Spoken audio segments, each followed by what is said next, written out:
JEE mains chemistry previous year questions. हमारा chapter है amines और ये हमारी क्लास नंबर 18 है और टॉपिक है 5.6, मतलब टॉपिक 5 की 6 क्लास है। इसमें हम लोग 3 क्वेश्चन करेंगे, क्वेश्चन नंबर 38, 39 और 40।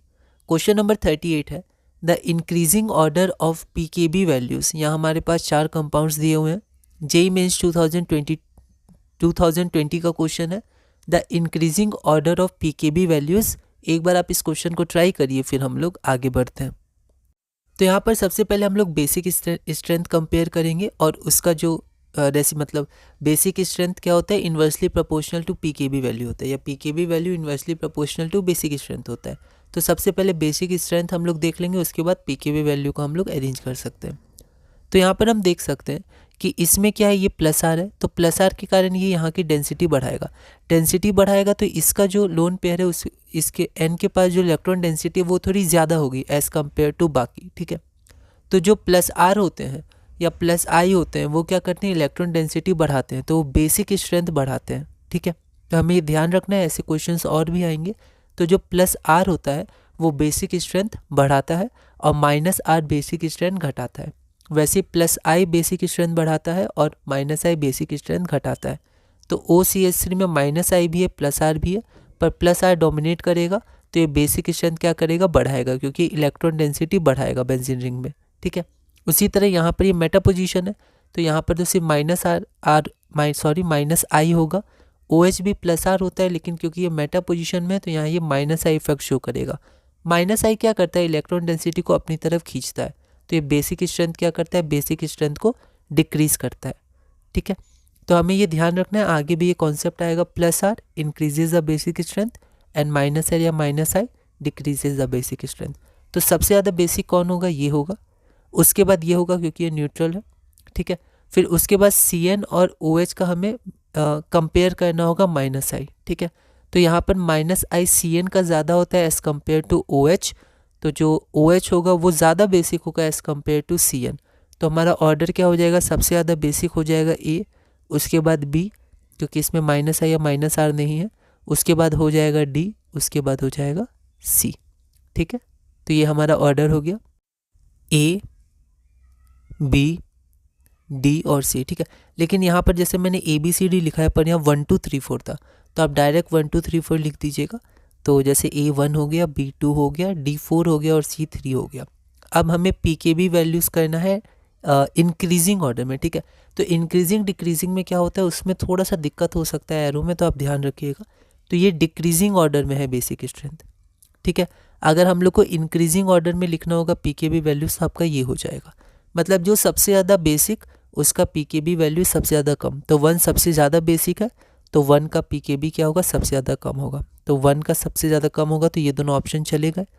उसके बाद कौन है, तो 2, तो 1 के बाद 2 आ जाएगा, तो 1 के बाद 2 दोनों में है, आगे देखना होगा। फिर हमारा आ जाएगा 4, तो 1 2 4, तो ये एलिमिनेट हो गया, हमारा ऑप्शन नंबर B हो जाएगा, ठीक है। तो इसमें कई बार कन्फ्यूजन होता है, बेसिक स्ट्रेंथ सही पता करने के बाद भी रेसिप्रोकल करना है तो एरो कहाँ लगाना है, कैसे उसको लिखना है, तो उसमें आपको थोड़ा ध्यान रखना है, थोड़ा पेशेंस रख के आगे बढ़ना है।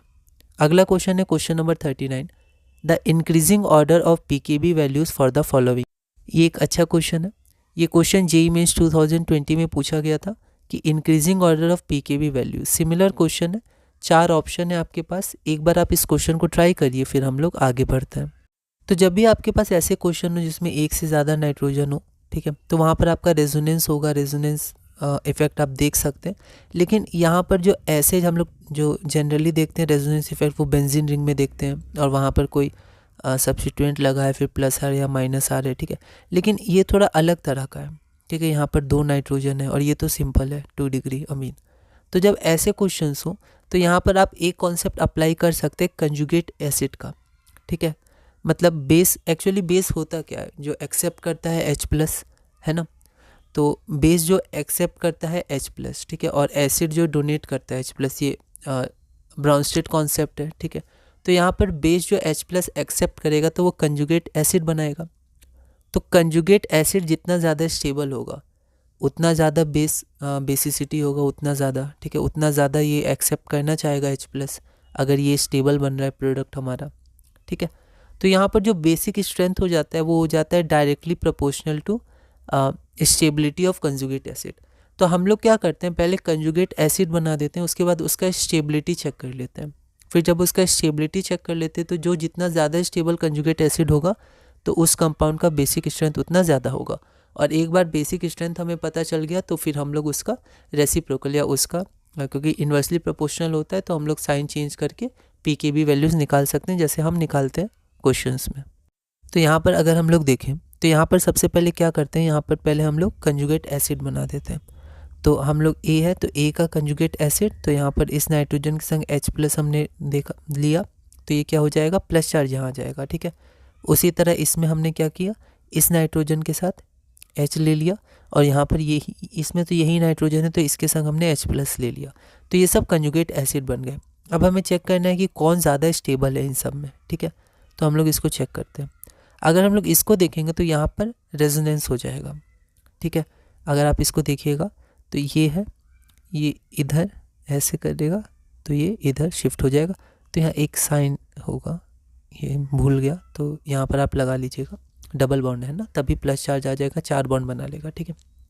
इसमें देखेंगे तो इसमें रेजोनेंस और ज़्यादा होगा, एक बार इस नाइट्रोजन और फिर एक बार इस नाइट्रोजन, ठीक है। और अगर इसमें देखेंगे तो इसमें रेजोनेंस नहीं, सिर्फ प्लस आर इफेक्ट है, तो प्लस आर इफेक्ट डोमिनेट करेगा, ठीक है।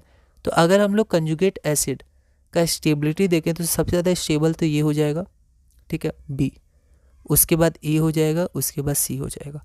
और कंजुगेट एसिड की स्टेबिलिटी का जो ऑर्डर है वही बेसिक स्ट्रेंथ का ऑर्डर होगा, तो यही हमारा बेसिक स्ट्रेंथ का ऑर्डर हो जाएगा, ठीक है। तो ये हमारे बेसिक स्ट्रेंथ का ऑर्डर हो गया। तो यहाँ पर stability of conjugate acid BAC, basic strength BAC, तो PKB इसका ऑपोजिट हो जाएगा BAC, है ना, बस साइन बदल जाएगा और ये इंक्रीजिंग ऑर्डर में हो जाएगा, आप देख सकते हैं इंक्रीजिंग ऑर्डर। और हम देखेंगे तो इंक्रीजिंग ऑर्डर ही हमें चाहिए था, तो हमारा आंसर हो जाएगा BAC, ठीक है। आगे बढ़ते हैं हम लोग। Question number 40, increasing order of PKB 2019 का क्वेश्चन है। इन सब क्वेश्चंस को, जैसे पिछला क्वेश्चन, ये क्वेश्चन और क्वेश्चंस को आप खुद भी एनालाइज कर सकते हैं एक बार, है ना। इंक्रीजिंग ऑर्डर ऑफ PKB, यहाँ पर देख सकते हैं आपके पास 4 कंपाउंड्स हैं ABCD और यहाँ पर 4 ऑप्शन है आपके पास। JEE मेंस 2019 का क्वेश्चन है और आपको इंक्रीजिंग ऑर्डर ऑफ PKB बताना है। ऐसे क्वेश्चंस आते हैं, ठीक है। तो एक बार आप इस क्वेश्चन को ट्राई करिए, फिर हम लोग आगे बढ़ते हैं। यहाँ पर आप देखिएगा तो ये जो आपका पार्ट है, ये पार्ट आप देखिए सेम है, बिल्कुल सेम है, तो हमें सिर्फ इस पार्ट को देखना है। और ये पार्ट अगर आप देखिएगा तो बिल्कुल अभी जो हमने क्वेश्चन किया था क्वेश्चन नंबर 38 वैसा है। आप ये देखिए क्या पैरा पोजीशन में है तो यहाँ पर रेजोनेंस इफेक्ट होगा, ठीक है। ये क्या है, प्लस आर, ये माइनस आर और ये प्लस आर, ठीक है। तो आपको वही कॉन्सेप्ट, डायरेक्ट उस कॉन्सेप्ट से आप आगे बढ़ सकते हैं। बस आपको ये पता होना चाहिए प्लस आर किसका ज़्यादा इफेक्टिव होता है, ज़्यादा स्ट्रांग होता है एज़ कम्पेयर टू अदर। यहाँ देखिए माइनस आर होता है electron withdrawing group, it withdraws the electron density from the ring, therefore it decreases the basic strength. उसी तरह plus R is electron donating group, ठीक है, it increases the electron density in the ring, therefore it increases the basic strength, ठीक है। तो ये हमारा हो गया माइनस आर और ये हमारा हो गया plus R. Minus R electron withdrawing group और plus R electron donating group, okay. तो यहाँ पर मैंने एक लाइन में लिख दिया, electron withdrawing group decreases the basic strength, electron donating group increases the basic strength.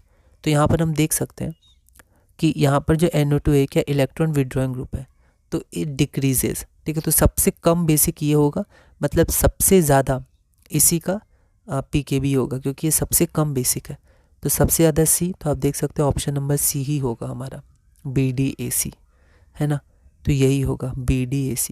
तो आप ऐसे ऑप्शन एलिमिनेट करेंगे तो आपको डायरेक्ट आंसर आ सकते हैं, ठीक है। पर हम इसमें थोड़ा कॉन्सेप्ट से भी समझते हैं अभी।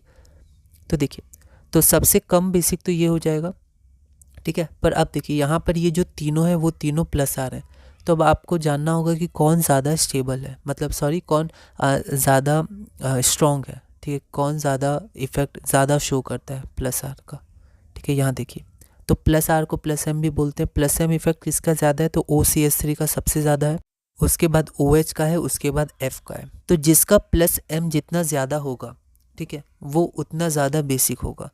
तो OCH3 ज़्यादा बेसिक होगा सबसे ज़्यादा, क्योंकि C तो सबसे कम है, NO2 माइनस आर है। तो B में हम देख सकते हैं OCH3 है, तो सबसे ज़्यादा B, उसके बाद डी, तो बी डी ए सी, ठीक है। तो B D A C increasing order में है, बी डी ए सी, ठीक है। अब अगर पी के बी वैल्यूज़ है तो इसको उल्टा कर देंगे, साइन सेम रहेगा, ठीक है। अगर इसको हम लोग डिक्रीजिंग ऑर्डर में करते तो साइन ऐसे पलट सकते थे जैसे हमने देखा। तो इंक्रीजिंग डिक्रीजिंग साइन चेंज करना है कि यहाँ पर कंपाउंड्स का नेम चेंज करना है, इसमें कन्फ्यूजन हो सकता है। तो हमें बहुत ही पेशेंस रख के आगे बढ़ना है, ठीक है।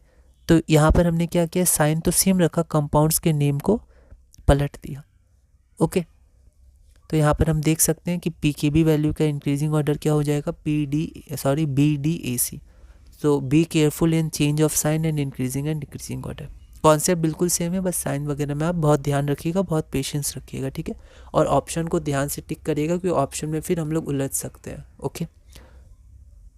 तो ये हमारी क्लास पूरी हुई। अगली वीडियो में हम लोग क्लास नंबर 19 करेंगे और 5.7 मतलब टॉपिक 5 की 7th क्लास। टॉपिक 5 हमारा है बेसिसिटी ऑफ अमीन्स और उसमें हम लोग 3 क्वेश्चन करेंगे, क्वेश्चन नंबर 41, क्वेश्चन नंबर 42 और क्वेश्चन नंबर 43। क्वेश्चन नंबर 41 क्या है, arrange the following amines in the order of increasing basicity. देखिए यहाँ पी के बी वैल्यू नहीं है, डायरेक्ट बेसिसिटी है, ठीक है। तो इंक्रीजिंग बेसिसिटी में हमें अरेंज करना है। ये क्वेश्चन जेईई मेंस 2015 में पूछा गया था। ऑप्शन ए ये रहा आपके पास, ऑप्शन बी यहाँ पर ये रहा आपके पास, ऑप्शन सी ये रहा, ऑप्शन डी। इन चारों में से कौन सा ऑप्शन सही है, किसमें इंक्रीजिंग बेसिसिटी में सही अरेंज किया हुआ है, ठीक है। जो कॉन्सेप्ट्स हैं वो सब आप ध्यान रख सकते हैं, चार्ट में लिख सकते हैं, प्लस आर माइनस आर, ये इंपॉर्टेंट कॉन्सेप्ट है इस तरह के क्वेश्चंस के। तो एक बार आप इस क्वेश्चन को ट्राई करिएगा। अगली वीडियो में हम लोग क्लास नंबर 19 से कंटिन्यू करेंगे और धीरे धीरे अपने इस chapter JEE mains chemistry previous year questions amines में आगे बढ़ेंगे।